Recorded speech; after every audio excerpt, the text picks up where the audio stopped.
under Article 281 of the Constitution, Report for 2026 to 2031, Volume 1, Main Report of the 16th Finance Commission. 2. Report for 2026-2031, Volume 2, Annexures of the 16th Finance Commission.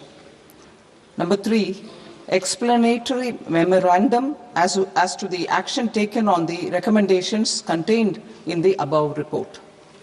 Honorable Speaker, sir, on the sacred occasion of Magh Purnima and the birth anniversary of Guru Ravidas, I present the budget for the year 2026-2027.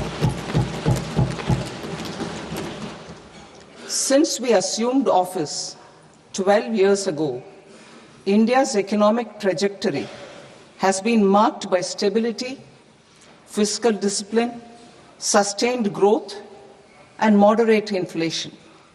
This is the result of conscious choices we have made, even in times heightened uncertainty and disruption. Our government, led by Honorable Prime Minister Modi, has decisively and consistently chosen action over ambivalence, reform over rhetoric, and people over populism. We have pursued far-reaching structural reforms, fiscal prudence and monetary stability, whilst maintaining a strong thrust on public investment. Keeping Atmanirbharta as a lodestar, we have built domestic manufacturing capacity, energy security, and reduced critical import dependencies. Simultaneously, we have ensured that citizens benefit from every action of the government, undertaking reforms to support employment generation, agricultural productivity, household purchasing power, and universal services to people. These measures have delivered a high growth rate of around 7% and helped us make substantial strides in poverty reduction and improvement in the lives of our people. Today, we face an external environment in which trade and multilateralism are imperiled and access to resources and supply chains are disrupted.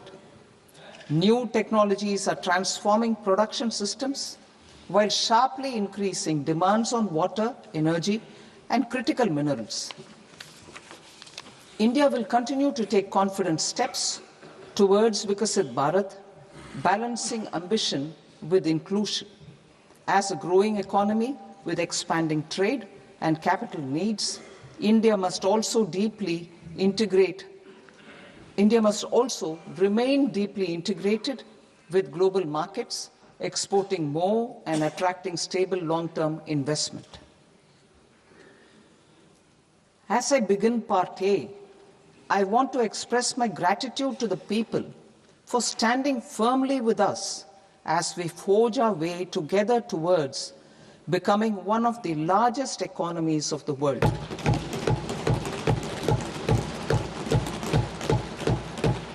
Our aim is to transform aspiration into achievement and potential into performance as we ensure that the dividends of growth reach every farmer, the scheduled caste, the scheduled tribes, the nomads, the youth, the poor, and the women.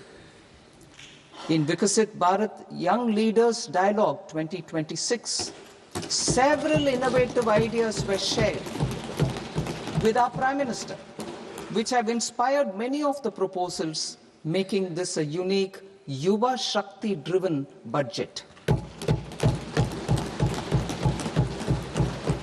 Our government's sankalp is to focus on our poor, underprivileged, and the disadvantaged.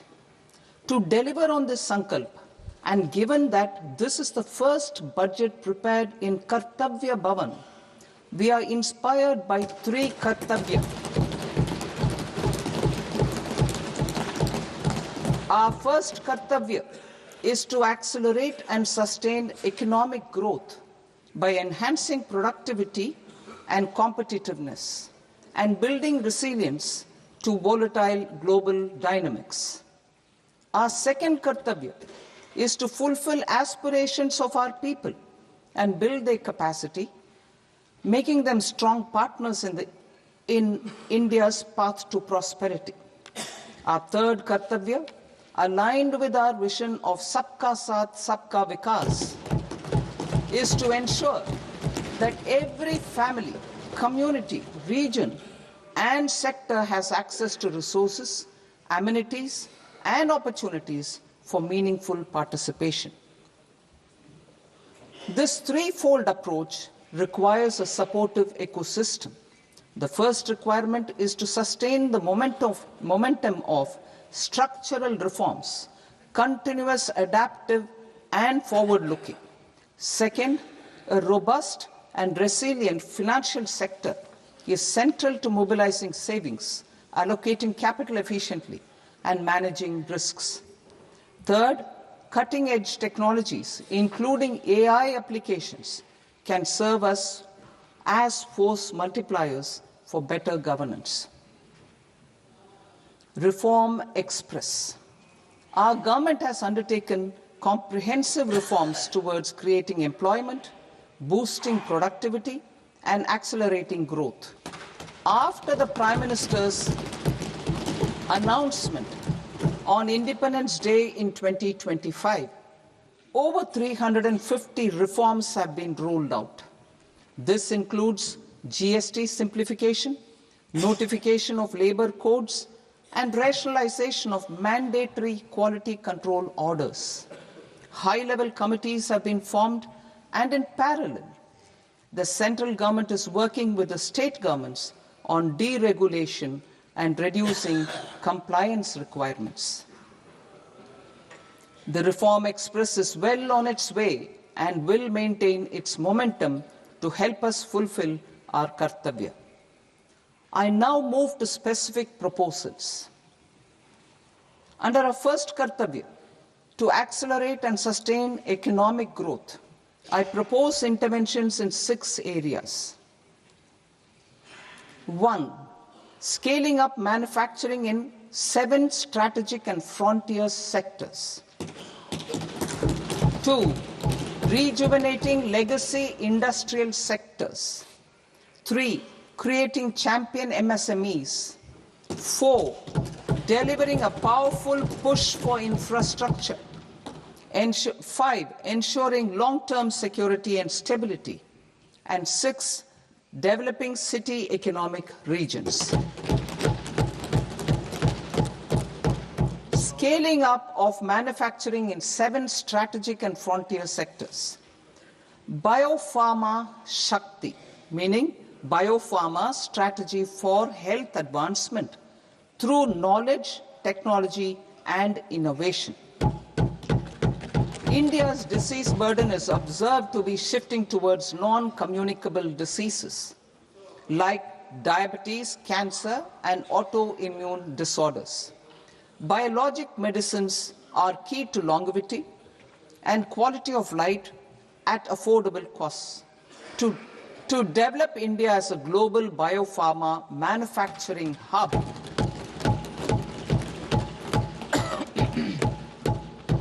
I propose the Biopharma Shakti with an outlay of 10,000 crores over the next 5 years. This will build the ecosystem for domestic production of biologics and biosimilars. The strategy will include a biopharma-focused network with 3 new national institutes of pharmaceutical education and research, popularly known as NIPERs, and upgrading 7 existing ones. It will also create a network of 1,000 accredited India clinical trials sites. We propose to strengthen the Central Drug Standard Control Organization to meet global standards and approve timeframes through approval timeframes through a dedicated scientific review cadre and specialists. India's semiconductor mission 1.0 expanded India's semiconductor sector capabilities.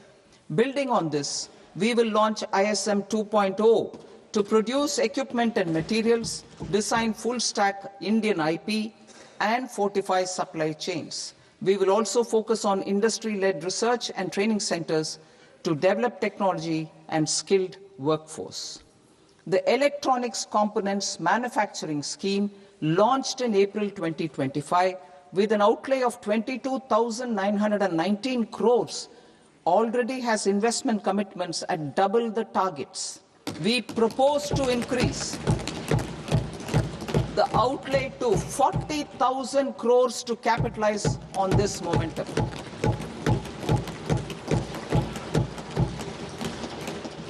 A scheme for rare earth permanent magnets was launched in 2025 November. We now propose to support the mineral-rich states of Odisha, Kerala, Andhra Pradesh, and Tamil Nadu to establish dedicated rare earth corridors to promote mining, processing, research, and manufacturing.